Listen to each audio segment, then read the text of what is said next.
ఇటుక బట్టీలలో వలస కూలీలు తగ్గించేందుకు గుర్రాలపైన ఇటుకలు మోపిస్తున్నారు. ఒక కూలీ మనిషి చేసే పని గుర్రం బండిపై ఇటుక బట్టి వరకు తెస్తే, ముగ్గురు చేసే పని ఈ గుర్రం బండిపై తెస్తే ముగ్గురు లేబర్ డబ్బులు మిగులుతాయని ఇటుక బట్టి యజమాని తెలిపారు.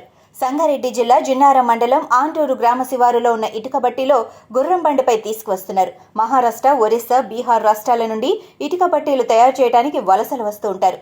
వలస వచ్చినప్పుడు కూలీలు ఇటుకలు తయారు చేసినటువంటి ఇటుకలను మోస్తూ ఉంటాయి. ఒక్కో గుర్రం బండికి 250 నుంచి 300 వరకు చెల్లిస్తామని వలస వచ్చిన లేబర్ తెలిపారు.